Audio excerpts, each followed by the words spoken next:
And this is one of the best new family SUVs out there. The Kia Sportage, something of a game changer for the once fledgling Korean brand. They have sold hundreds of thousands of the things, and rightly so, and now got a new one. And to say that we are intrigued, I think might be an understatement, because this is the sister model of our current Car Buyer Car of the Year, the Hyundai Tucson no less. So is this good enough to take the crown from the Tucson? Well, wait no longer. Hit it! The Kia Sportage is now in its 5th generation. Substantial improvements with every new model has seen the family SUV rise through the ranks. It now not only rivals mainstream SUVs like the Ford Kuga and the Nissan Qashqai, but challenges premium alternatives like the BMW X1 and Mercedes GLA. And if the fresh looks don't steal your heart, there are loads of engines and trims to choose from, plus enough interior tech to turn the heads of even the biggest badge snobs. First things first, it's totally different to its predecessor, right? So Kia call this the Opposites United philosophy, and it's a proper striking design. I mean, it's got flashes of its electric flagship, the EV6, especially here at the back. I mean, whether you like it or not, that's down to you, but just take a second to soak it all up. It's not the kind of car that you're going to mistake for any other car in its class. I quite like it.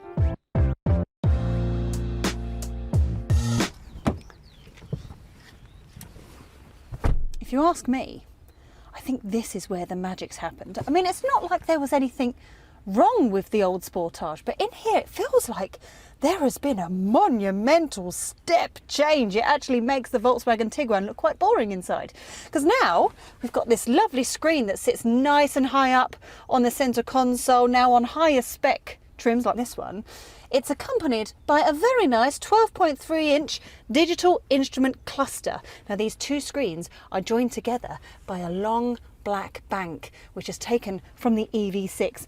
Oh, I think it just looks so nice. It looks really like proper nice. And the fact that it's taken from the EV6 means it is packed full of tech. This screen is quick to load, it's super responsive, it's easy to use. Pinch-up graphics, absolutely stunning.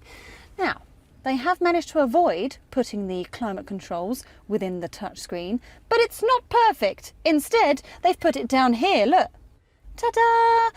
It's on a touch-sensitive bar, but I do like the fact that you can change the temperature via a twisty knob. Yay! It means that you can actually change the temperature without looking.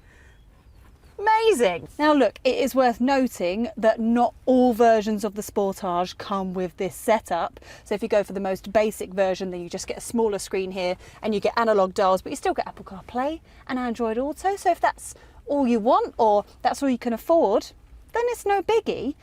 But if you can, take a couple of steps up the ladder, and we would recommend that you would if you could. I mean, it's going to cost you an extra £4,000, but if you spread that over a 3-year lease or PCP, then you're not really going to notice it monthly. You get these screens as standard, and the sense of occasion and the quality is multiplied by 10. I mean, speaking of the quality, if you just cover up this badge, you could be sat in an Audi. I mean, I know you're going to be sat in a Kia because you've bought the Kia, but you know what I mean. Oddly, the trim lineup at the time of filming goes 2, then GT line, then back to 3 and 4, and finally the GT line S, like what we've got here. Why Kia chose to do things this way is, well, baffling. But if it was us, we would step up to the mid-spec 3 model. In addition to those twin screens, you get heated seats, heated steering wheel, keyless entry, and loads of safety tech. And that's on top of the 2 and GT lines, LED lights, alloy wheels and the like. Full specs can be found at carbuyer.co.uk. Just use the drop-down menus to search for Kia Sportage. Now allow me to show you the boot. Now, despite the fact that this car is actually a little bit longer than the Hyundai Tucson, because remember, fundamentally underneath, they're pretty much the same, the boot is actually a little bit smaller, but it's still a nice big space. So if I'm honest, you're not going to feel that hard done by. But for comparison reasons, here are the numbers: 587 litres compared to the Tucson's 620. You're not really going to miss those 33 litres, are you, when it's such a nice, wide, accessible, open space. Oh, rear seats fold down with a little lever. Boom.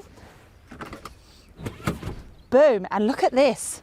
A nice flat space. There isn't a lip to load things over the top. I like that very much. Nice and practical, Kia, thank you. But they have done something quite strange, right? When you fold down the seats, you've got 1,780 litres of space, which is actually 19 litres less than the Tucson. When the seats are up, it's 33 litres less than the Tucson. It's just like, it's witchcraft. But if there was little to separate the two in the boot department, we'd be splitting hairs to compare the Kia and the Hyundai back here. Suffice to say, there's room for 2 6-foot adults to sit comfortably, and there's the usual Isofix points on the outer seats. Furthermore, Kia has taken a leaf out of Skoda's Simply Clever instruction manual, installing handy features like these hangers on the headrests and extra USB ports on the seat backs. It's the small things that make life that little bit easier, innit? Now, I could start this part of the review by telling you that the Kia Sportage isn't the most fun to drive, and the fact is, it's not. I mean, the Mazda CX-5 is a lot sharper than this, but then if you go for that, then you're going to have to deal with their very breathless, very lethargic petrol engines or one of their grumbly diesels. Horses for courses and all that. I'd say the Ford Kuga is probably a better all-round driver's car. But most people are going to be perfectly happy with this Kia Sportage. I mean, the steering, that's very nice and sharp. There's very little body roll. That's largely thanks to the suspension being ever so slightly firmer, which means it does tend to crash into potholes every now and again, especially on these bigger wheels. But apart from that, it's pretty comfortable most of the time.